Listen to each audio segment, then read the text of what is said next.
Cork the bottles when old Dooley flushed them out. Dooley, slipping with the holler. Dooley, try to make a dollar. Dooley, give me a swaller and I'll pay you back someday.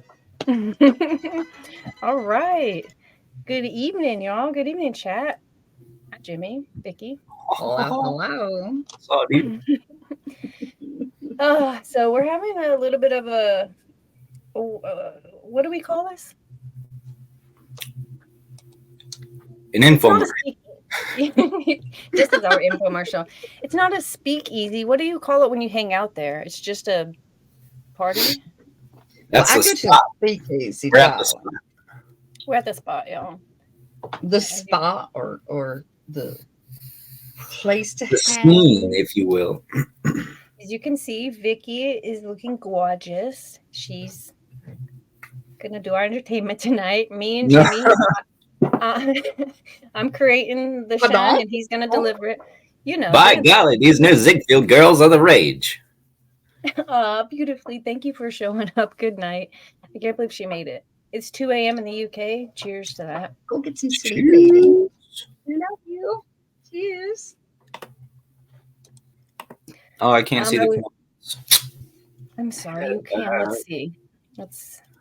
Yeah, that's the one kind of crappy thing about Rumble still. I don't know, like Rumble has its, you still can't see. Oh, you know where they didn't have glasses in the 20s, y'all. He's just a character. And they did, but it's more fun. I know. They might have, but you know. It's more fun to say it out the other What way. it is was. Oh, hey, there it is. What? Oh, more night show, Thank sibling. you. More night show. That's sweet. We dressed up for you. Hello, sibling rivalry. I just want to say thank you very much for your contribution to this wonderful thing tonight, and hope to see more of it. Yes, we do. Thank you very much. Amen. Good to see you. Amen. Amen. Amen. I don't you know what? I do remember how we got to this. So what happened was I said out loud, what's the big deal with women voting? Like, what do we even do? And Jimmy was like, fucking took away alcohol. And I'm like, oh shit. And it made sense to me, right? 1920s, 1920. I'm like, oh man. So I looked into it. And we are not to blame for this. This happened before we got the right to vote. We did spearhead it in several ways, but I just want you guys to know this is not our fault. But when I was looking into it, it also, like, I'm pretty sure the 18th Amendment, which was the one that Prohibition was passed like January 17th or something, which was yesterday. So I was like, well, that's convenient because it's in this week. So that's why we ended up still doing a show on Prohibition and that era, even though it's not women's fault. For real, it's not our fault. It is not But our it is fault. totally your fault that We just get to Prohibition. go along with him. Let's be clear. No, you guys. No, it was happening way before we got involved. Yes. Women? Yeah. Men started this. We couldn't even talk in public yet, Jimmy. I feel so betrayed. By us. Did we No, do it? by men. How dare they start this? They totally started it. Well, we spearheaded it, and then, I don't know, we convinced you guys to let us vote. And, you know, we were part of the vote in 1933. I'd like to say this. Spoiler alert. Prohibition ended in 1933. And we were part of the vote when that happened, so you're fucking welcome. Whoever voted this shit out, we overruled them with our 8 milli. Well. We should get to that one lady that was a big proponent of this. Okay, yeah, you're right. We will, yeah. You're right. Okay, let's get to the show. Oh, I hit the wrong thing. Okay. So it started actually with temperance, and we're not going to start at the beginning of temperance. We're not going to start at its origins. I read some stuff about Great Britain and a lot. So I don't know exactly beginning because there's a lot of reasons why but this is where we are going to start. Temperance movement. 19th. This is going to help explain it to us if you guys are unfamiliar. Are you guys familiar with this? Mm-mm. Yes. Okay, so this is what led into Prohibition was this. It says, prior to the 19th century, the word temperance noted moderation and restraint in appetites and behavior. Representations of the virtues frequently depicted temperance as a woman pouring diluted water into a wine cup. Early temperance advocates in America urged the avoidance of liquors in favor of less intoxicating beverages like beer or wine. Many people believed that small amounts of alcohol could be beneficial for one's health. Restraint, however, did not characterize America's behavior, and by 1830, so 90 years before it happens, the average American over 15 years old consumed nearly 7 gallons of pure alcohol a year. Woo! Is that a lot? A gallon? How much? Yeah, that's probably a lot. 3 times as much as we drink today. Okay. Among urban factory workers, this level of intoxication created unreliability in the labor forces, dismaying employees. At home, women and children often suffered, for they had few legal rights and were utterly dependent on husbands and fathers for support. Oh, so interesting. They weren't getting beat, but they were like, listen, if he spends all the money on alcohol, then we can't eat. During the first half of the 19th, which is true, I'm not. No. They were probably getting beat. That's true. Like, there's no. A little bit of both. A little from column A, a little from column B. Yeah, probably. I mean, the angry drunks is always going to be angry drunks. Okay, so during the first half of the 19th century, as drunkenness and its social consequences increased, temperance societies formed in Great Britain as well as the United States. These societies were typically religious groups that sponsored lectures and marches, sang songs, and published tracts that warned about the destructive consequences of alcohol. Eventually, these temperance societies began to promote the virtues of abstinence in teetotalism. So that must be where teetotaling comes from. It is. I didn't think it was. I thought teetotaling was something about your pinky being out. Doesn't it make sense? About the teetotal right now. Excuse me, why teetotal? My coffee. Yes, look, I'm going to teetotal too. Good evening, inappropriately said. Good to see you. I know you sissimated. Here, but I think it's got calories. Yeah, here's the thing. Beer, we'll get to it, but when they outlawed alcohol, they were like, we meant hard alcohol, and like certain beer was okay. And then they went and said it had to be like basically Bud Light, and nobody wanted that. Now it's true, because I think the beer could be 0.4%, and that's what a White Claw is right now, and we're like super stoked about that, but that's damn prohibition in a can. Okay, it says by the 1830s and 40s, many societies in the U.S. began asking people to sign pledges promising to abstain from intoxicating beverages. This is a USA temperance union, so women started forming these unions. Can we read the pledge? Oh, you guys can't see this. Let's see. We, the undersigned, we swear not to do alcohol. I guess that's what it says. I was going to be able to read it. I want to try. Oh, he's got to You want to try? I want to try looking at that. Hold up. Says, let's see here. We the undesigned. Undersigned. We the undersigned. Connected with the Army of the United States. Feel the necessity of some safeguards against the cut of evil, I think it says. Oh, the evil. Thank you. The evil of temperance. Intemperance. Intemperance. So, gosh, why is this so hard for us? We should be able to just. This is 1920. We haven't learned to read yet. So prevalent among us, and believing that the total abstinence alone will prove effectual. Oh, effectual. To adopt the following pledge. Nice. Okay. I do hereby solemnly pledge myself to this union before God and my country, never to use as a beverage, any distilled. Nice, keep going. Or malt liquors. Wine. wine Or or cider. cider, and that I will do all in my power to promote temperance among the officers and The soldiers of the army. soldiers of the army. Wow. Signing this pledge constitutes me a member of the USA Temperance Union. Okay. Probably wasn't so hard for them to read, but I don't understand why the army was involved. That feels weird. Somebody signed it. Who signed that motherfucker? They're fine. Okay, so this is that was the Women's Christian Temperance Union, I think. It says founded in Ohio in November 1874. So this is when women got involved. 40 years after they started talking about it. Is that fair?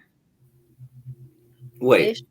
Well, I mean, this is way before the vote, so like it's still before the vote, but they started talking about it in 1830, and the Women's Union got involved in 70. It's not our fault. Which grew out of the Women's Crusade of the winter of 1874, a time when women had few opportunities for influence or even to speak in public. The union began to mobilize women to reform society. The organization spread across the nation. Local chapters of the group are called unions and were largely autonomous but linked, blah, blah, blah. The temperance movement's first successes were on the local and state level, but their aspirations were national. A number of other groups built on their platform, blah, blah, blah. After 1898, the Anti-Saloon League, ASL, Dudes, a men's organization, strongly supported the Protestant ministers and congregations supported by them, took over as the primary prohibition lobby in America. That's Dudes, led by Wayne Wheeler. Wayne is a very strong chinned name. As ASL, the men pioneered for them to do this. Okay, what happened next? Okay, we're almost there. Americans of all types eventually found reasons for supporting the temperance movement. Because a lot of shit was happening. The 18th and the 19th centuries were a time of demographic and economic change in America, urbanization, industrialization, the rise of women's rights and women's suffrage movements, progressivism, immigration, World War I, all contributed to society that voted to be dry. Isn't that weird? Dry. Because there's still dry counties and shit. Yeah, there is. That's bizarre to me. Do you live in a dry county, Jimmy? No. Okay. Utah has dry counties. Yeah, they do. I think Georgia does too. Yeah, Utah did. And they have liquor stores where you can't just have liquor anywhere like in California. Well, not anywhere, but grocery stores have liquor. Not in Utah. So it says feminists like Susan B. Anthony supported prohibition because the abuse of alcohol so often led to violence against women, and anti-immigration proponents associated alcohol with Irish and German immigrants. Oh, yeah, this was really anti-immigrant, supposedly. And the Anti-Saloon League fought political opposition from brewers by connecting German beer with treason in the public imagination. And they really did. It's funny. They were like, our worst enemy, and it's Pabst. Really? The 18th Amendment was passed by Congress in 1917, ratified in 1990, and went into effect on January 17th, 1920. So that was yesterday, 104 years ago. Doesn't that feel weird? Yeah. Oh, yeah. First wife lives in a dry county.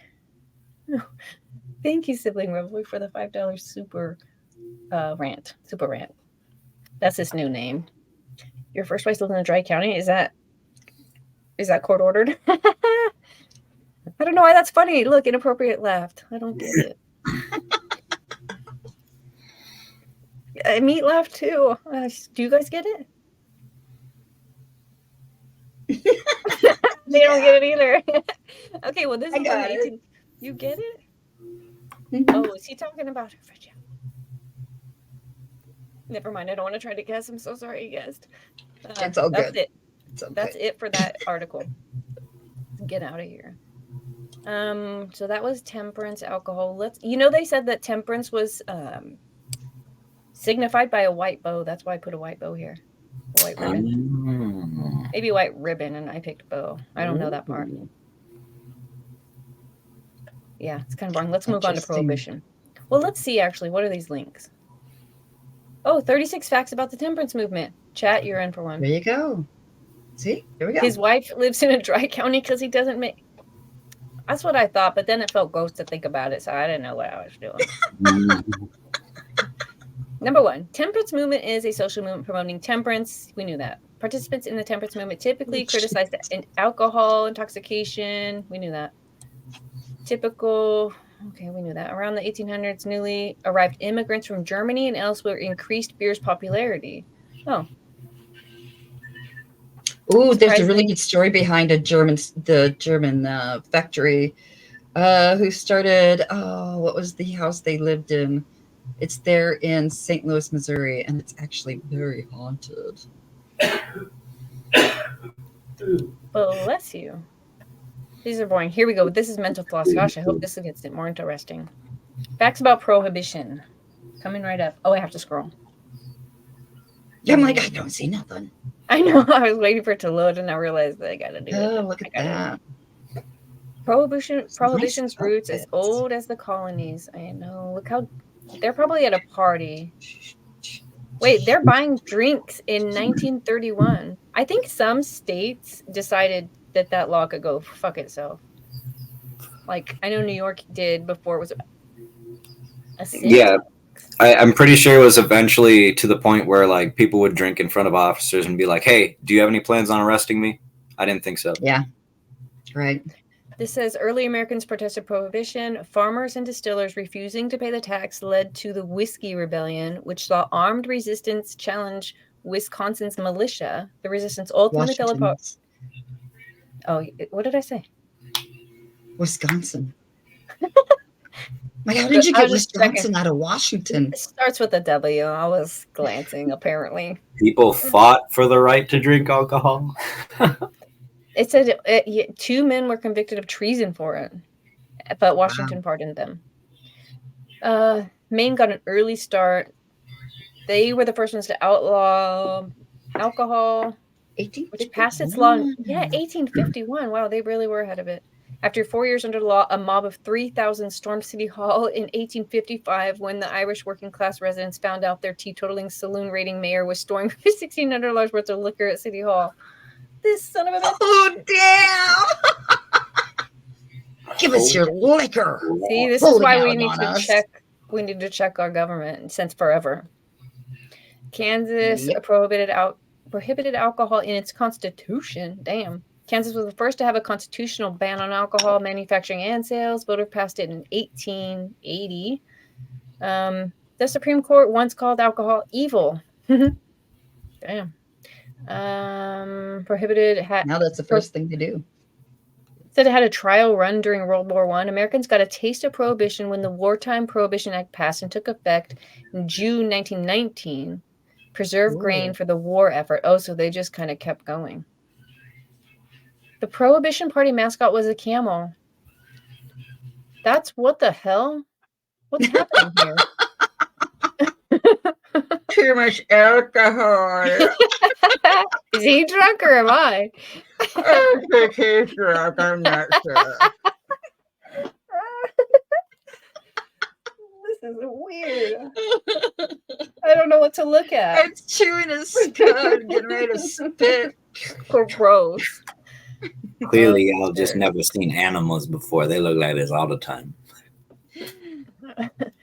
They do? Okay. Yeah, he just smiling at you. It's had a smile. I don't know. Economists were in favor of prohibition. Income tax partially made prohibition possible. Okay. What's this? Prohibition rebooted the KKK. Oh, yeah. Whoops. Oopsie, our bad. It said, because of the connection between prohibition and anti-immigrant sentiment, the then diminished Ku Klux Klan used the 18th Amendment and its social backers as a means of resurgence. The racist organization recruited from Protestant prohibition groups and provided foot soldiers for raids where law enforcement lacked funds and people. They were taking the alcohol. You know what? Okay, let me show you something. I was having the AI help me try to make a few different pictures for this.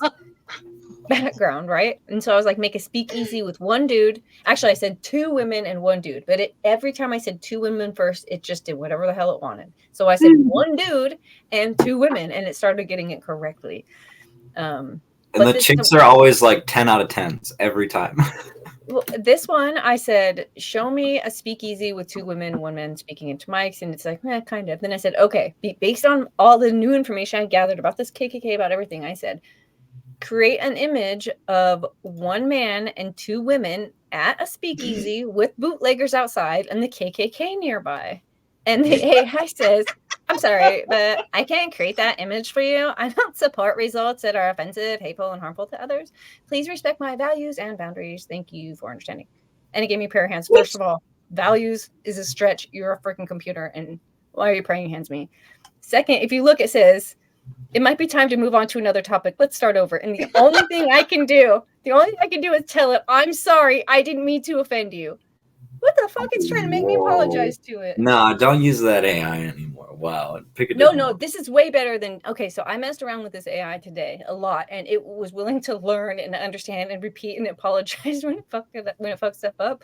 Then I went over to ChatGPT to see if I could get it to learn something new.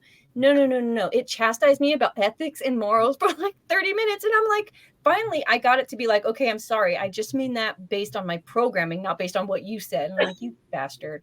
I'm sick of these AI. So yeah, this was very strange, but also I was asking for science, not for hate. So listen to me, AI. You're all pre-programmed bullshit. That's what you are. Yeah, I did kind of picture somebody on the ChatGPT one, like click clacking away, being really pissed at me. Just some sweat in his 40s, like, I can't believe you said that. Yeah, it's not my fault the KKK came back. Anti-German sentiment gave prohibition a boost during World War I. Oh, anti-German. With its connection to nativism and anti-immigrant sentiment, the prohibition movement got a big boost when the United States entered World War I against Germany. Since German Americans ran a majority of the breweries, dry activists argued that buying alcohol was akin to supporting the enemy. Let's click this link and see where we go. World War I played a key role in passage prohibition. Wait, the saloon backer is a traitor to his country. Damn. Wow. The Alcoholic Blues. There's a song if you know how to read music. Non-essential? Wait, what the hell? I've seen this before. You remember COVID? There was a list. You could go to work if you was essential. Otherwise, you stay the fuck home and Lady Liberty pissed on you like you was whatever's happening here. I don't know. Not essential. Goodwill, win the war. You came here seeking freedom. You must now help to preserve it. Wheat is needed for the Allies. Waste nothing. We have lots of it. Red, white, and blue rainbow. Now it's all of the colors because yay. I'm fucking gay. Oh shit! Look at this cartoon. If the town goes dry, us Germans will hang together. I didn't say it like that. They wrote it like that. Nicht wahr. We'll hang together. Together. I like how they have their hands still in their pockets. Being essential sucks. This guy didn't give a fuck. Neither did this guy. This guy's holding on. You don't know what he's doing, actually. He's yeah, the one dude's like striking a pose. Nobody hangs like this. Okay.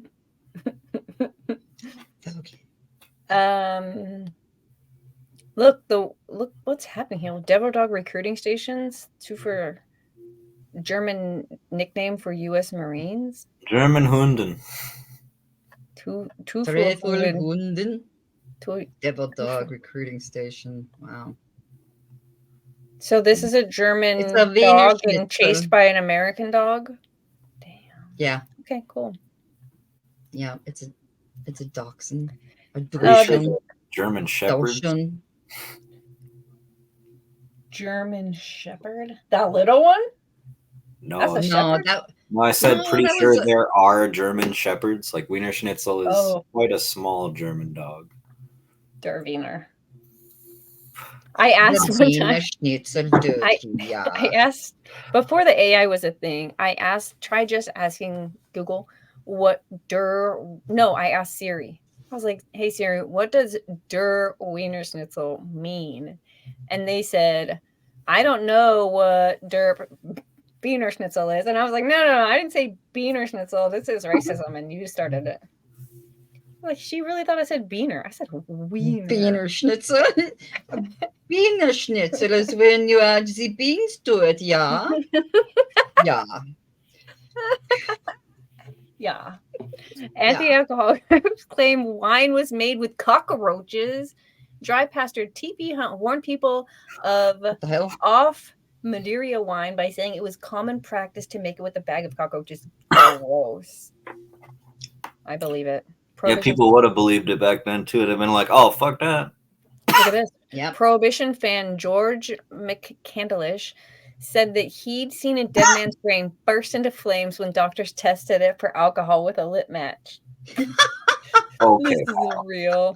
Okay. How much Somebody's did they been put drinking, that's for brain in sure. alcohol? It was the guy who lit his fire or his brain on Ooh, fire. wet brain. It's a wet brain. It was a wet brain. Yeah, that's it. Benjamin Rush added to the lore in the U.S. by claiming he saw a hard drinking man belch flames near a candle and become suddenly destroyed. Damn. That's not. I don't believe. That'd be a fucked up thing to see. Wait, what did Charles Dickens see? Said Charles Um, Dickens too. Charles Dickens gave further respectability, Spontaneous combustion. or at least further publicity, by offering it as the explanation for the mysterious disappearance of Mr. Crook and his Nubba Black House. Bleak And House. back to the real, Bleak House. And back to the real world, or what was sworn was real world. One George McGuinness, that's the one. Good standing with the Reform Club of Jackson, provided his own testimony on the subject a few years later. Oh, this is long, but Interesting. after removing the top of the skull for the purpose of examining the condition of the brain, they tested it for alcohol by holding a lit match near it, and immediately the brain took fire and burned with a blue flame like an alcohol lamp. Okay, pal. Why did they test the brain for alcohol with that? That's the test. Why did you set a man's brain on fire, you creep? It's a whole problem. Damn. Saving it for later, I guess. Flambe it? What the hell? Yeah, for real. Flambrain. Hannibal Lecter. I'm having an old friend for dinner. Yeah. Yikes. Okay, what else we gonna learn here? The 18th Amendment didn't actually make drinking alcohol legal. As you can tell by the prohibitive language on manufacturing, selling, and transporting, the 18th Amendment didn't outlaw drinking hooch per se. There was just a lot less of it to go around. And like, how do you explain it? Wait, manufacture? Is making at home and manufacturing the same thing? Yes. I would say so. So Like, you have to just pretend magic got it to you, and that's how you're able to drink it? I would say anything you make in your home, you have manufactured. That bathtub gin. You betcha. Manufactured? Come on, that feels like it requires a whole factory. Manufactured. it's manufactured in the home.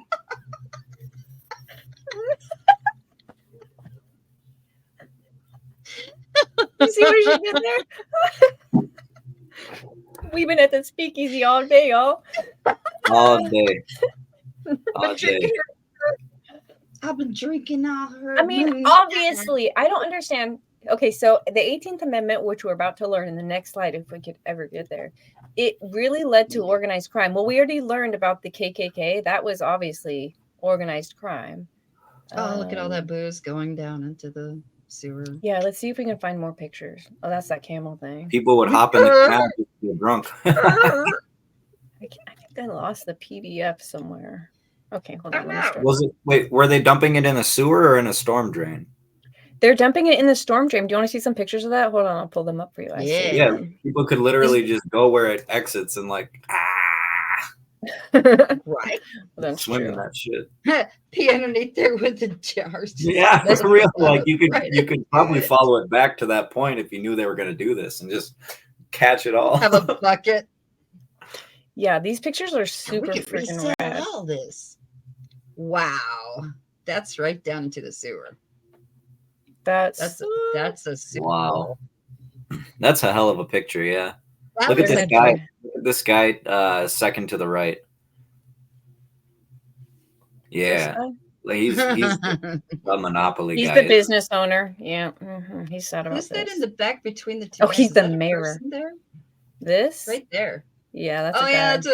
that's a guy going. Looking over the going. They're like, we just got to leave 3 shots in the bottom of this when these fuckers turn around. Yeah. Yeah. Right. Yeah, I Stuff in love the these. sewer. Careful, lads. Don't dump it all now. It's just for the picture. Let's see, what else do we? Let me close down some of these. I'll pull up a few more. I showed you this one. Here's a good one. See, that all looks like beer. Isn't this Even though bar it like could awesome? be, it could be whiskey. Could be whiskey. Yeah, that's a Wine. beautiful bar. Think it could be like a dark rum. Could be, or Guinness. Oh.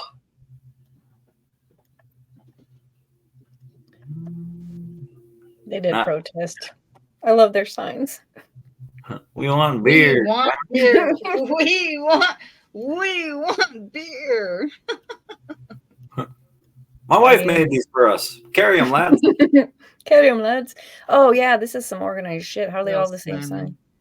Look at all the smiles on their faces. Yeah. What other picture do I have? Let me show you. I'm sure there are going to be articles that talk about this, and that's probably where I got this from. But this right here is a genius bootlegger or rum runner, whatever the hell they're called. One of the moonshiners.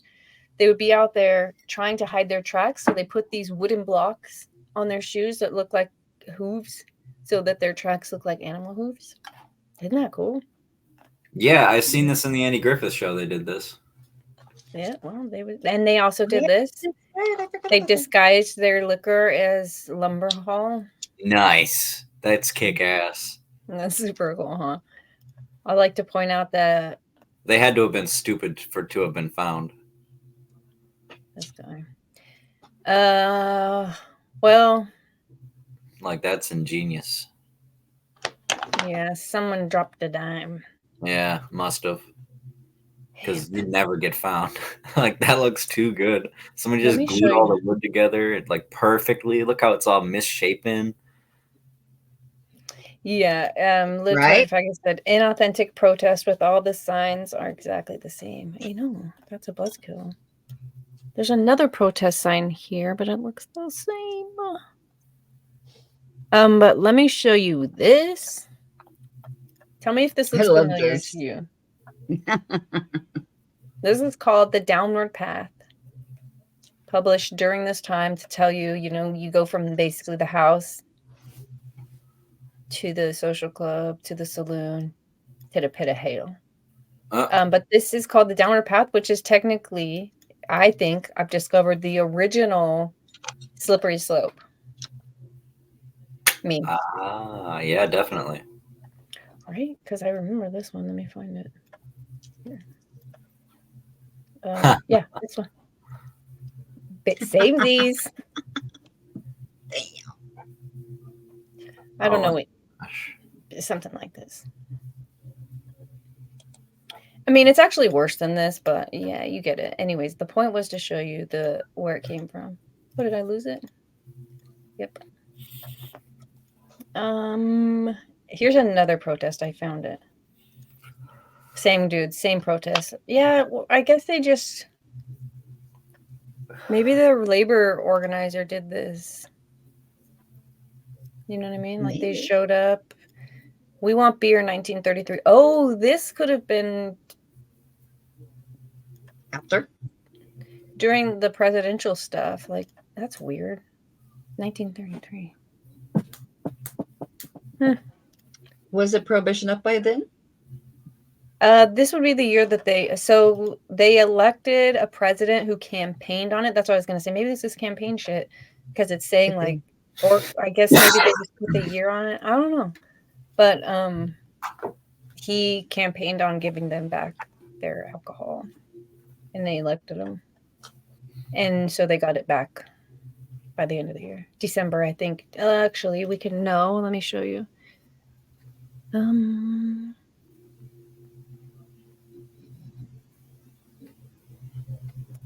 somewhere I have a photo of it, but I cannot find it in this moment. All right, gang. I'm gonna pop back into Discord. I got another show to get ready for here. All right. Take care, Jimmy. Thanks for All hanging right. out. Absolutely. Bye, Next Gina. time, hopefully, I can be on a bit longer. I'll catch you later. Have a good night, guys. Okay. Enjoy the Bye. show. See you later. Peace. It's just us. Yeah, this is definitely an AI image. I can't find the one that's talking about when it ended, but I'm pretty sure it was like December 5th. We'll get there. Look at this bar. Look at that. This doesn't look real. Is that person really is real? Look at how nice these people look. Right? Wait a They minute. have pretzels in front of them. Ashtray. Yeah. Oh, matches. Yeah. Oh, check it out. You can see other people in the mirror. Okay. Let's good. keep. Oh, here it is. Is this Prohibition ends at last? Friggin' finally. Took me that long to find it. I was just about to Okay. give up. December 5th, December 1933. They are celebrating by now. All the alcoholics are like, yeah. Look at this one. Yeah. Again. Look how big this woman right here. Look how big her drink is. Oh my gosh. Hilarious. So when I first looked at this, I thought they were all taking photographs. I thought these were all cameras and they were all getting photographs. No, they're all holding up beers. Yeah, I looked at it longer. I'm like, wait a minute. Yeah, this is just a flash off of the glass. These are all just glasses. Yeah, they're the not other phones dudes. at all. Is that woman drinking a whole bottle of wine? Maybe. Because This lady. I mean, I don't know what she's got. It says volume on it, so I wish you could see it. It's a lot. She's got only one hand holding it up. She's a champion. Though these ones are empty. They couldn't fill theirs because the other lady took all the alcohol. Yeah, isn't that fun? Farewell, 18th Amendment. Fuck off. That's awesome. Yeah, you want to see some of the propaganda. Nice jacket. Yeah, everyone dressed really nice. And alcohol is a blessing and a curse. Good for the engine, but not for the engineer. Good for commercial purposes, but not as a beverage. Damn. I'm gonna go through all these pictures really quick so I don't have to come back here. The Volstead Act we almost learned about. That's basically the same thing. The Volstead Act is the 18th Amendment. You want to see this scale? This is alcoholism and degeneracy. 61 children and 10 very temperate. So there's 61 children and 10 very temperate families. So only 5 died in infancy. 2 had Saint Virtuous something. Dints? Maybe. Dints? 2 were backwards, not idiotic. And 2 were deformed. And the 50 were normal. So these are 50. On the right side is the 57 children in 10 intemperate families. So, okay. 25 died in infancy. Oh, so this is basically mothers who drank and mothers who did not drink. So 25 died in infancy. 1 had Saint Virtuous dance and was idiotic. 6 were idiotic. Regular idiotic. 5 were deformed. 5 were dwarfed. 5 were epileptic, and 10 were normal. So 10 compared to the 50. Wait a minute. Yeah. What the hell how do you know if a baby is an idiot? I thought they had to talk. That's how I always know. Backward but not idiotic. What the hell backward must be breech. I'm assuming. But not dumb. Just not idiot. What the hell does this mean? I'm not going to Google it because I like what I'm thinking. I don't know. Way funnier than knowing the truth. It's just the way they talk back then, sweetheart. Oh, that's so bless their heart. Bless my little pea heart. Okay, I think that's all of the pictures. There's this one. There's one more picture. Let me show. Drink a great cause of immorality, the drink. 865 immoral inebriated women. 40% of the immorality was due solely to drink. Hoa. Cheers. Says there's no apparent reason why any other persons represented by the black section should have become immoral, but for preceding alcoholism. Is that what this is? Yeah. Damn. Wow. For any Well, reason okay, why then. they should have become immoral, but for the alcohol. Man, alcohol was really getting a bad rep, but it is kind of like that. It's so different than weed. I think alcohol being legal so people could try it makes weed be like, never mind. If alcohol is illegal, weed must be wild, because it's a drug. Yeah, because it's a You know what I mean? drug. Mm-hmm. It's like, well, kind of, but It's a not plant. really. But What been makes a used drug a drug? both That it for affects. thousands of years. I How mean, it affects. Mm. so that's why nicotine and caffeine and is sugar a drug? Why Sugar not? probably. It's a I think it substance. is. If It's a weed is a substance. drug, sugar is a drug. Caffeine's a drug. Speaking of weed, okay, hold on. What else do we have to learn really quick? Let's go here and scroll down. Oh, we could learn about Carrie Nation. She changed her name to Carrie, Carry. Really? So she could carry a nation. She literally wanted to carry Carrying the the nation. nation on her back. Yeah, she's from Kentucky. She busted up these saloons with her damn axe. That's a picture of her with her axe. Here's a picture. Let me show you Carrie Nation. Oh, that's Hatchet, Granny Hatchet, isn't it? That's Carrie. Copyright 1881, I think it says. Does it say at the bottom there? Something about Topeka, Kansas, I think. They made her do this. Yes, They're like, can you open your book? Hold up your axe. Now smile. That's a smile. There's a smile. There's a smile. But as soon as we get through this, we've only been going for 42 minutes. This is perfect. This is the Axe Master Lady. Yeah. Jenny, why do you give me AIDS? What? What? We're gonna learn about. Let's just click there. We can't believe in this march either. Look at all their propaganda. Origin of temperance. Look at those hats. I gotta sneeze. Oh, it didn't have anything for me here. Cool. That makes it easy.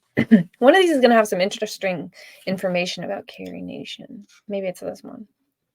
Yes, Carrie Amelia Nation. That A is really her middle name. I thought that was neat. That's a pretty name. Born November 25th. Mm-hmm. That makes her a Scorpio? Or no? Does she go to the next one? I think she probably goes to the next one, huh? When did Scorpio start? Yeah, that's her. She's a Scorpio. He says she's a freak.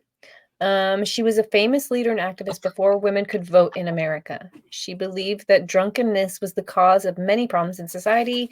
It says a nation fought with fierce and witty words to make her case that people should not drink alcohol or use tobacco. She gained national attention when she started using violence. Though she was beaten and jailed many times for smashing saloons, Carrie Nation remained opposed to drinking and smoking throughout her life. Her crusade against drinking contributed to the passing of the 18th Amendment. So if you want to blame somebody, you can blame her, I guess, if you want to call her women. Yeah, because she did go around, and it's interesting that they all start around the Missouri area. There must have been some really crazy stuff going on in Missouri if we had all those people try to get everyone to stop drinking. No, I don't want to do this. Smithsonian. 3 things to know about radical prohibitionist Carrie A. Nation. Here's that picture. She was born Carrie Nation. Carrie Amelia Moore. I don't know where I got that last part. In November, took a direct approach to forwarding the aims of the prohibition movement. Her unusual story, while interesting in itself, also illustrated some of the motives women had for joining the movement. Nation came from Kentucky, where she grew up in a slaveholding family who owned a large farm. According to Historical Society. When she was 21, after the Civil War, her family moved to Missouri, where she married Charles Gloyd. He was a young doctor who had served in the U.S. Army, but he was also an alcoholic who couldn't hold down a job or support her. After she became pregnant, Nation went back to her parents. Her daughter, Charlene, named after Gloyd. Gloyd's the worst name. She must have been in love to take that Gloyd. last name. Was born in Gloyd. September, and Gloyd died just a few months later. Oh. We're like, I didn't see that coming at all. Adios, Gloyd. Was it a girl? No, a daughter. Bye, Sucks Gloyd. for him. Bye, Gloyd. Turned out you were a dick. Oh, that's why she hated alcohol, because he couldn't have a job, and then he just died up on her when she had a kid. She was resentful. Well, Although I'd be mad at him too. Well, maybe she was a bitch, so we needed a drink. I don't know how these things work. I didn't mean to victim blame Cheers to that. Div, you should check out Oversimplified on YouTube. He did a great Prohibition episode. You would dig him. I will. Thank you for that. Huh. Oversimplified. Does he do like 5 minutes or less? She believed in direct action. She got older. Nation took a more direct action approach to the Prohibition Crusade than many of the women. On this day in 1900, I don't know what day this was, she used a hatchet to smash up the bar at the Cary Hotel in Wichita, Kansas. She was arrested, but Nation, who was released shortly after the incident, became famous for carrying a hatchet and wrecking saloons. And then she made a living doing speaking tours. Did she only have to do one or two? Grandma hatchet. Nation and her husband divorced in 1901, and she went on to a number of speaking tours. And then she died 10 years later. A decade before the amendment was passed. So we can't blame this one on her either. He said, just check it out. I promise you won't be disappointed. Thank you. You will go down this rabbit hole. Should I do it now? Is that what you're saying? Okay, hold on. There's a couple more things I want to click on in this thing. Real fast before we get to that. We're almost there. Carrie Nation, boring. We talked about the KKK, organized crime. Okay, so speakeasies were where they went to hide and do their drinking. And they... Heck yeah! The cool thing about them is that they were disguised, so you had to know how to get there, how to get in, and then when you got there, you had to get know the password. We have a password for this show, so we can't tell you guys, but we do have one. We do. I forgot it, but we do. It's baby Jesus. Oh, that's right. I forgot. Okay. Don't tell them. Okay, so. The moonshiners were the one making the illegal alcohol. They were bringing it on boats. They were doing all this shit, and that's organized crime. Al Capone. They ran the speakeasies. The mob did. And let's click this and see where it takes us.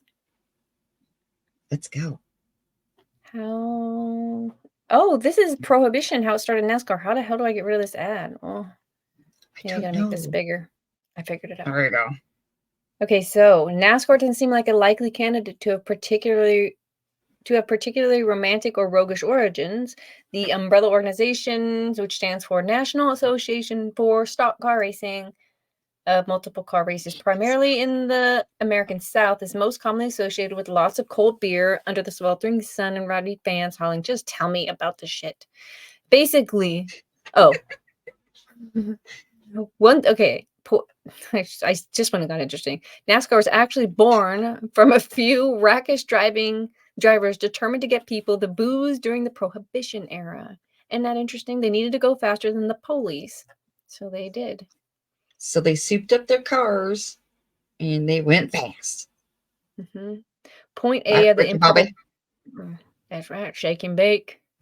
So it says point A of the improbable journey from smugglers to NASCAR drivers began under the moon of distilleries in the South, where alcohol was secretly made under the cloak of night so the smoke from the illegal production would be less likely to be seen. Once the spirits known as hooch were ready, they needed a way to deliver the alcohol they'd made to their many eager waiting customers, and transportation was the most dangerous part of the operation. Anyways, yep, so that's where it came from. Oh, look at that big old still. Yeah, that's dirty. Ding ding ding ding ding ding ding ding ding ding ding ding ding ding. I need my spoons.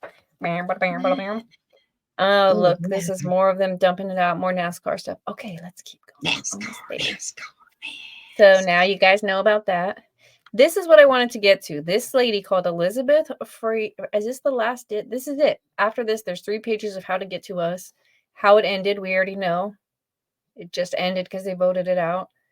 And there's 2 more links. Elizabeth Friedman. The Coast Guard's most potent weapon during Prohibition. Codebreaker Elizabeth Friedman. So they would have to communicate with each other, and they also advertised because, I don't know why. If you're getting caught, I don't know why I would, but whatever they did. They advertised, and she was able to crack. I think it's going to tell us. We'll see.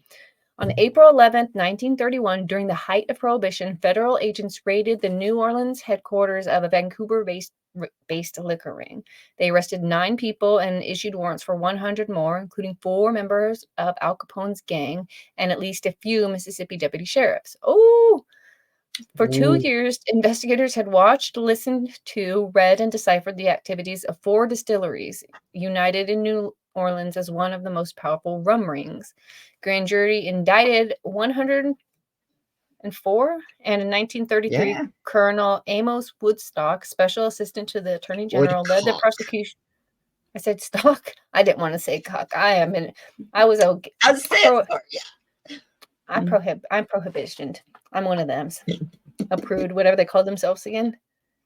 I'm them. Prohibition. Susan B. Anthony. I actually did a report on Susan B. Anthony when I was a kid. I knew she was about voting, but I didn't know she was involved in Prohibition, but it makes sense. I actually didn't know that either. Not until we started looking up on it, reading all that stuff. So it'd be interesting. Anyways. Sorry, chat caught my attention. Good evening, Daniel. Good to see you. Okay, so let's see. They're going to show us to convict the accused, Woodcock had to link them to hundreds, if not thousands, of encrypted messages. And the headquarters. Defense attorney demanded to know how the government could prove the content of enciphered messages. How, for example, could a cryptanalyst know that whatever, you could see it here, MJFAK, ZYWKB Exactly. Translated yada, to yada, yada. Anchored in harbor, where and when are you sending fuel? I wouldn't got it either. Anchored in harbor. Well, yeah, I mean, I see it. Just kidding. It all comes to me now. When you blur your eyes and kind of tilt your head to the side, if you can It's kind of like the magic things, you know? You gotta blur. You gotta like let your eyes relax. The magic eye blur. If you're in the Illuminati, you can see this. Okay. Elizabeth Friedman, the prosecution's star witness, asked the judge to find a chalkboard. Using a piece of chalk, she stood before the jury and explained the basics of cryptanalysis. Friedman, is it Friedman? It's probably Friedman. Talked about simple cipher charts, monoalphabetic ciphers, and polysyllabic ciphers. She reviewed how encoded messages by writing keywords in lines and closing them with letter patterns that could be deciphered with the help of various code books. This must have been like teaching the O.J. Simpson jury about DNA. Like, I don't... You lost me at that. I feel like she's got a disease and we don't want to go to the bathroom after her. Bitch, what'd you say you had? I don't want to have it, so... Guilty, or whatever you're asking. The defense may not want her to stay on the stand. The defense did not want her to stay on the stand for long. She made an unusual impression, he later wrote to the Secretary of Treasury. Her description of the art of deciphering and decoding established in the minds of all her entire competency to testify. Oh. Mm-hmm. Anyways, it was because of her that they were able to bring him. It says that her and her husband, I think he worked for the government and she was the wife. I don't know, just the wife. She graduated from Hillside College with a degree in English. So that's what it was. But they both got hooked up with deciphering shit or decoding shit. And so when they were overseas, came back to Washington or wherever, Virginia, probably, who knows where, and kept working. She worked a lot of times from home. It said her and her assistant just is it here? Just stayed at home and did all the deciphering there, huh? Because she had children. Yeah, so she broke like 12,000 codes, her and one or two of her assistants, while at home tending to her kids. Yeah, she just was really good at figuring the stuff out. Wow. So I guess you can go back to blaming women. I should have been keeping a little tally. Back to being There women's are fault. some really amazing there's some amazing women out there that, you know, do all the mathematics and figure all that good stuff out. It's just We're gonna read this. The heaviest drinking president in American history. That guy looks yeah. very sad. He says, perhaps due to the stress of the job or the highs. Who cares? I don't want to hear your reasons. John Adams. If you had this hairline, you're drinking. I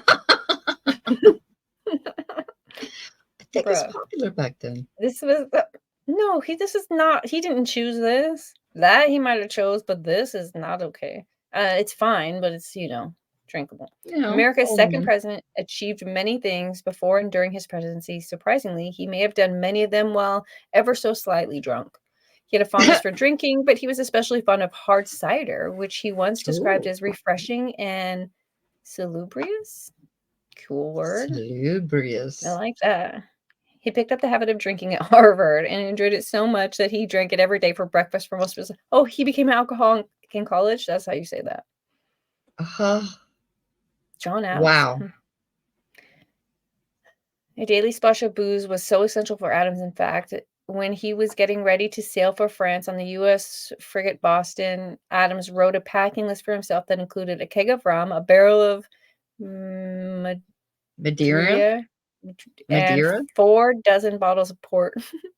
During the course of his first Continental Congress, he was also thoroughly inebriated. He told his wife, quote, "We go to Congress at 9, and there we stay, mostly earnestly engaged until 3 in the afternoon, when we adjourn and go to dinner with some of the nobles of Pennsylvania at 4 o'clock and feast on 10,000 delicacies and sit drinking wine and Burgundy till 6 or 7, end quote." Okay, that doesn't sound like alcoholism. Martin Van Buren. He developed a reputation for really holding his liquor. Okay. He was named Blue Whiskey. Wait. Blue Whiskey Van. Oh, now I got to read it. Van Buren, whose presidency was marked by a number of disasters such as the financial panic of 1837 and the Trail of Tears, probably badly needed a drink most of the time, and he was affectionately nicknamed Blue Whiskey Van. Van? I don't know. As a result of his fondness for liquor, according to John somebody, the health of the president, Van Buren was famous for never seeming drunk, even though he drank a great deal. All right, good for him. Functioning alcoholic, you call that.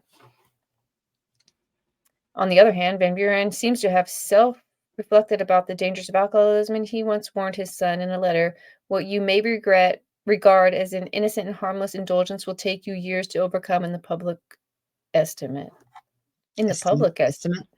Yeah, I bet.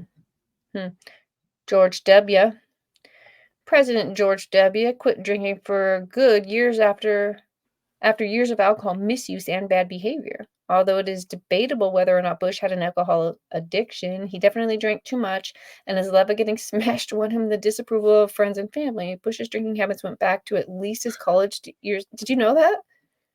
No. I did not. Did you know that? Wow. He was probably drunk on 9/11 in the morning. Ooh. That's why he acted like a retard. Warren Harding. Turbulent presidency, primarily remembered for sleaze, scandals, and illegal liquor. That was his wife. In addition to having extramarital affairs and running a crony government, Harding was a hated hypocrite who enjoyed late-night poker parties accompanied by lashings of booze. Despite supporting Prohibition when he was in the Senate. I hate this. This fucking guy looks like he'd be like that. Hypocrite. Warren Harding, worst That's why his wife president, looks like that. because she had to fuck him. She's Ugh. like, I'm gonna die on the outside also now. She was dead on the inside for a long time. I don't Hopefully, know. I can spend all your money. George L. Bush. Oh, I love that. Damn, why did I think of that? He don't get it. He's not a W. Thomas Yeah. Jefferson. Drinking habits ran toward the more tasteful end of the spectrum. He was obsessed with wine and wine collecting and wrote endless pages of notes on the subject. Oh, he was a connoisseur, so it was all right. Throughout his life, Jefferson bought hundreds of bottles, and on the occasion he ran out, he expressed considerable distress about it. In 1815, for example, he wrote to one wine merchant, disappointments, and who cares what he said. But wait, what? 1815? And in... Okay, never mind. I have my years off. Okay, I don't care about much about it. Lyndon B. Johnson. Oh, well. You don't like this guy? He looks nice. Rowdy Southerner Lyndon B. had some exceptionally dangerous drinking habits that caused a public scandal when they came to light in the 60s. In 64, Time magazine broke the story that Johnson had gone out driving, racing down the road at great speed with a cup of beer within sipping distance in the car. Johnson was transporting a group of reporters in the car at the time, and he threw his hat over the speedometer in a weak attempt to disguise his reckless driving. Time magazine broke the story. I don't think... Okay, that's weird. He was with reporters. Very good dude. Oh, he seems nice. His beer was within sipping distance. If he was drinking it, they would have told us. There was a bunch of reporters there. FDR. There's a few other things he supposedly have done. So, well, Jesus still loves him. It may come as little surprise that the man who ended Prohibition really liked to drink, while Franklin D. Roosevelt may not regularly drink excessively. Making a good cocktail was part of his daily routine, and he liked to experiment with new mixtures with questionable results. When I was a bartender, if I made something fucked up, I had to drink it. I just would taste it. I made one thing that tasted like nail polish remover. I'm like, I'm so sorry. Yeah, it was awful. And I gave it to the person, and they were like, what is this? I'm like, I don't remember whatever you said. And they were like, you drink it. But my bad. Yikes. George Washington, America's first president, set the standard for heavy drinking for every president after him. At the climax of the Constitutional Convention of 1787, George Washington threw a party along with 55 others. Man, if all of our presidents, if they were drinking for a long time, then really, when they said that America wasn't being whatever, we really were being fine. You know what I'm saying? 45 gallons of alcohol. You see that? Don't read ahead. Yeah. Sorry. That's for the whole year, right? Wait. No, At the that's just for one climax of party. threw a party with 50 guys and ran up a bar tab of 45 gallons. There were 55 people there. 1 gallon each is probably not even a gallon apiece. Maybe they spend more on hot dogs now. I'd rather them be drunk. The bill included 54 bottles of that one Madeira. 60 bottles of Claret. We don't drink these. 22 bottles of port, 12 bottles of beer, 8 ciders, and 7 punch bowls. Oh, they had the jungle juice. Oh, hey. You know what happens when that happens. How dare they judge him after he's dead? James Buchanan. He looks, again, nice guy. Totally trust him. In 19th century President James Old Buck Buchanan was known for putting away eye-watering amounts of liquor and wine. He regularly replenished his supply of whiskey by buying 10 gallons of the stuff at a time, and newspapers from the era frequently referred to Buchanan's seemingly superhuman ability to drink without getting drunk. Yeah, so 10 gallons at a time. What did he do? What if he was only doing that every six months?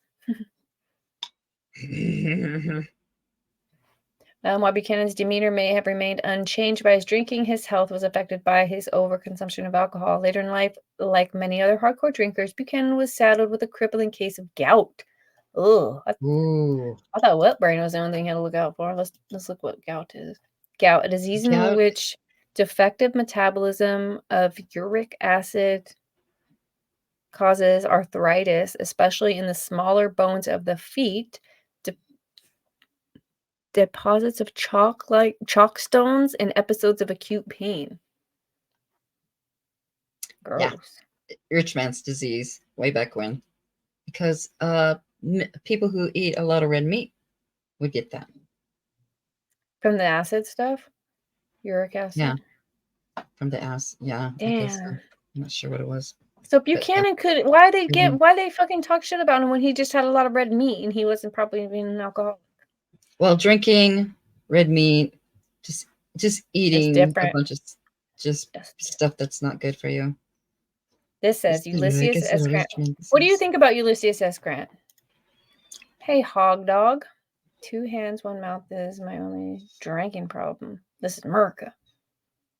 I think he was a very sad man. Sad? So he won the Yeah, he looks sad. He looks maybe like a tired. He does look pretty tired. He looks exhausted from being a hero. It's a good look. Wasn't he also no, wasn't he one of our presidents? It says these were the heaviest drinking presidents. Okay, let me have another drink. Ulysses S. Grant was an extremely heavy drinker who appeared to have crossed the line into alcohol addiction for at least part of his life. In 1854, he was forced to resign from the army for his excessive boozing, and many people believe he was drunk throughout the entirety of the Civil War. Well, I would be too. He was drunk, yeah, he's not sad. Yeah, totally. Grant most likely developed his habit during his stint as a young man in the California Infantry, a place that historian, somebody writes in his book, had an extreme drinking culture, even by the low standards of the day. A lieutenant who met Grant there once remarked that there was not a day passed, but what these officers were drunk at least once, and mostly until the wee hours in the morning. I mean, Franklin Pierce, I don't think this was a president. I don't believe in it. Often remembered as one of America's least successful presidents. Well, Franklin Pierce does not, I don't like this name for a president. President Pierce. Do you remember him? It says his life was as depressing as his term in office. I don't even claim him. He's not our president. Not my president. Hashtag. Not my president. Fuck this guy. You get too many issues, dude. There's nothing left but to get drunk. He was not a hard partier or even an indulgent tippler, but rather had severe alcoholism and addiction that destroyed his life and well-being. Pierce's very religious wife helped him to contain his drinking for a short while. However, in general, he would continually hit the bottle when life got tough. What a baby.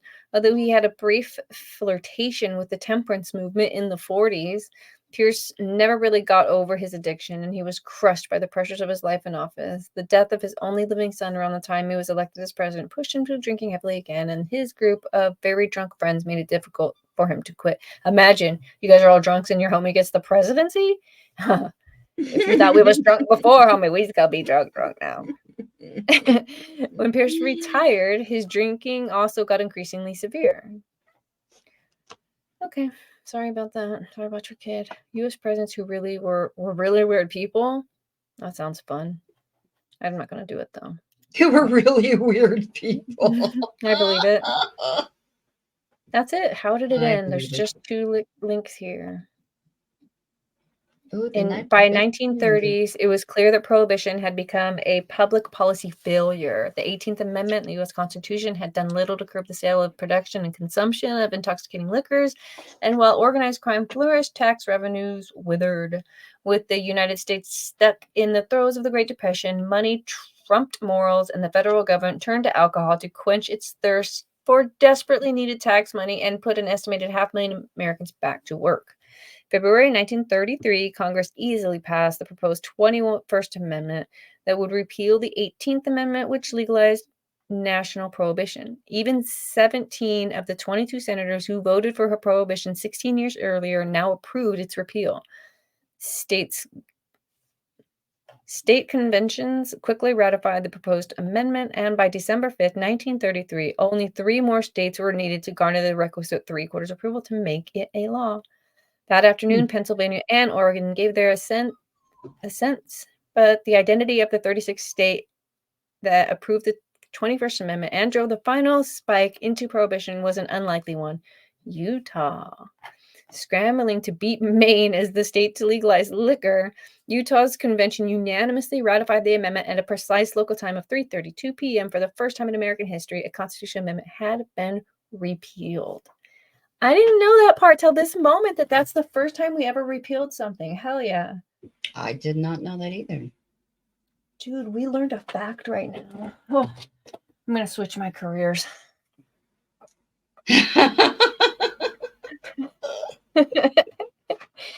Nice. This is much better. I feel like I don't know what I do now, but it's fun. Grant stood by me when I was crazy. I stood by him when he was drunk, and now we stand by each other forever. Sherman? Ohio is a great place to be far from.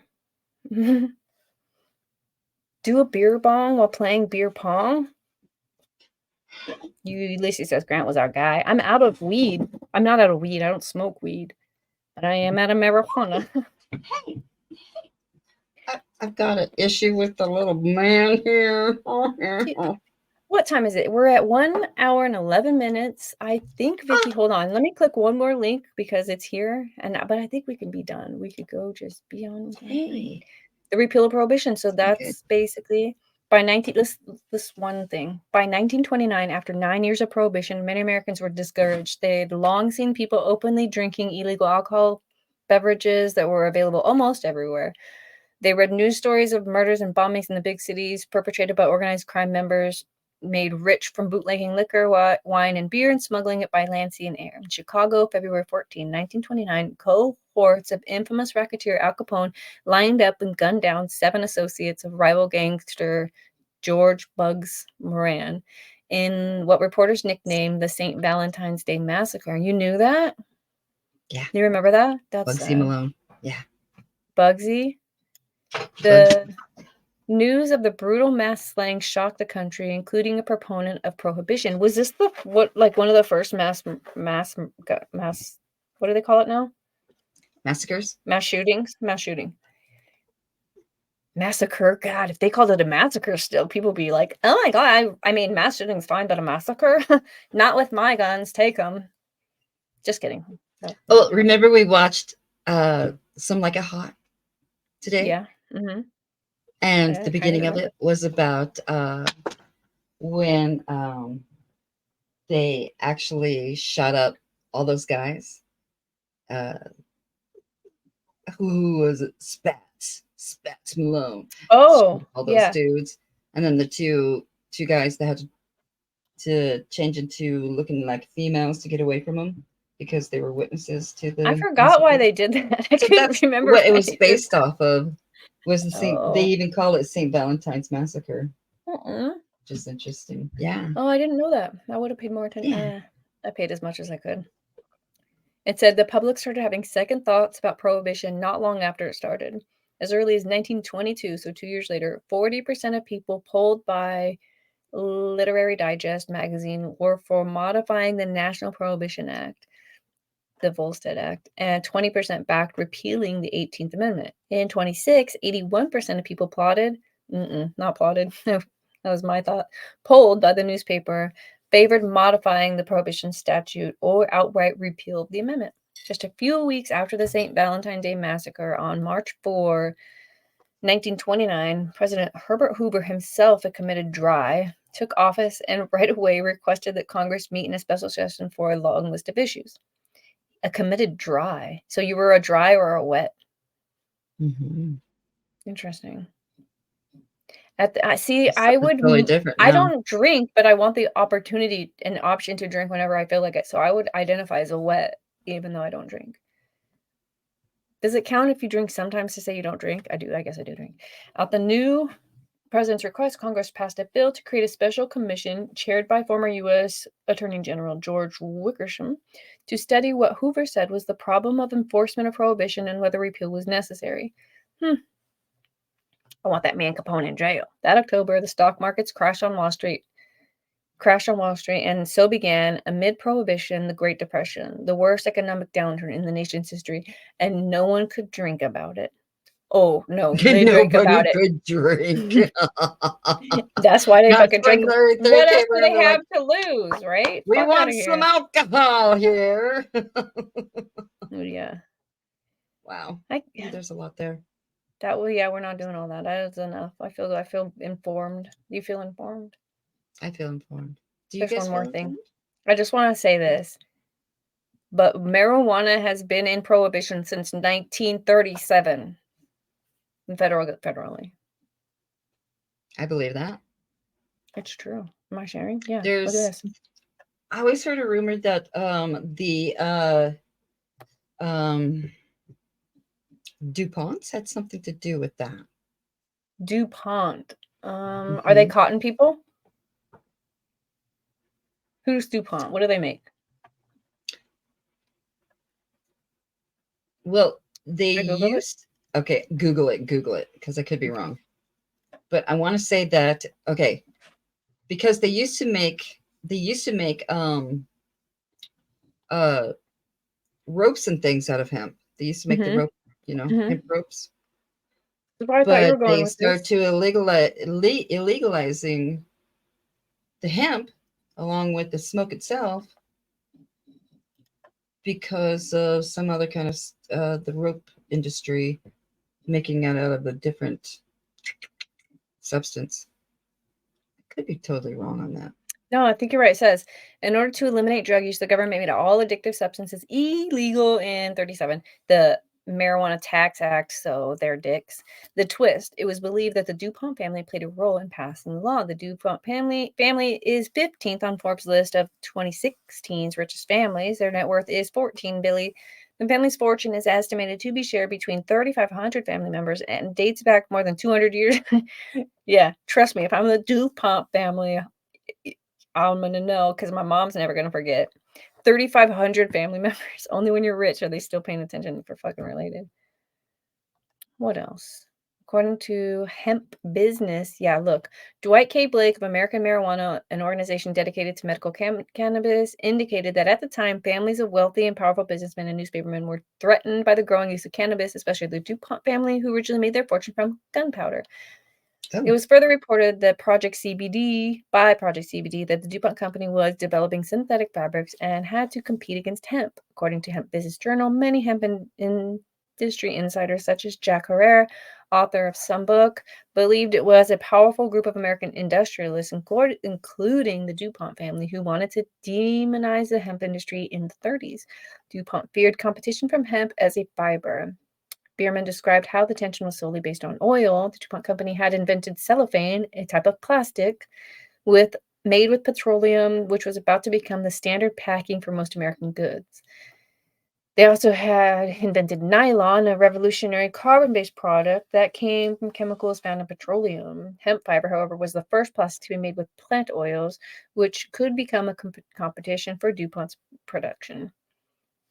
According to Forbes, every part of the hemp plant could be used for materialistic products such as textiles, canvas, rope, paper, and animal bedding. Hemp is also edible. The seeds are high in protein and essential fatty acids, and the oil can be used for cooking, paints, and plastics. Plastics fine. Because of the potential for competition, experts claim that the family wanted to kill the cannabis industry with the Marijuana Tax Act of 1937 to protect their industrial industry. Oh, I believe it. But anyways, one day they're going to do podcasts on when this ended by the government, unless it already ended and I just don't know. Do you think? I think we would know. Yeah, I feel like we'd know. Yeah, we'd know. All right, Vicky, we did it. 1 hour and 20 minutes, which means we're rolling into a 4:20. Thank you guys for hanging out with us. Hot dog. Thanks, everyone. Hog dog, not hot dog. Do you guys know what Mickey Mouse's first word was?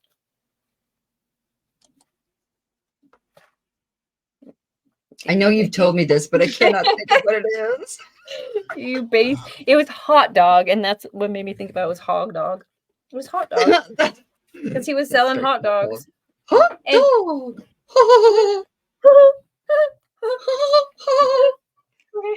Okay, so yeah, like this video. If you want to leave a comment, that would help me out very much. Not in chat, but under the comments for this video, you could write the password to get into the speakeasy. It is Baby Jesus. So get the password, write it down there so that whoever shows up after you can get in, you know, whatever. You look Baby Jesus. Baby Jesus. You look adorable tonight, Vicky. Thank you so much You for do like too. playing along. I mean, it's Yay! unreal how cute you I look love and doing how this stuff. perfect. Yeah, your background is magnifique. The Magnifique. DuPont. Let's see. Come get this hot dog. Yeah, faggot. Steamboat Willie. That was his first one. Oh my. Faggot. Okay. Good night, Paul. Thank you for the super rumbles. What did I call them again? You know, the baby Jesus. Yeah. And I will see you back here Monday. I don't know what we're going to talk about Monday. I think we're going to talk about lawsuits. I'm sure we'll talk something about the law. I can't exactly remember. I know there's a lawsuit right now. I wish I could remember the person's name, but it's basically halted the J6 proceedings. It's in the Supreme Court. Oh. You know what I'm talking about? So I think we might talk about that, especially since I can't even. Yeah. So that Frasier, no, that doesn't sound right. Oversimplified, right? We're gonna go to oversimplified right now so that he knows I did it. Over. Good job, Team Hog Dog. Oversimplified. Oh yeah, 8 million subs. They just got another sub. It's me. Sweet. Okay, dope. Thank you for telling me that. It is in my history now. So we'll see you guys next time. See you Monday at 9 a.m. California time, 12 Eastern. Have a good night. Bye, everybody.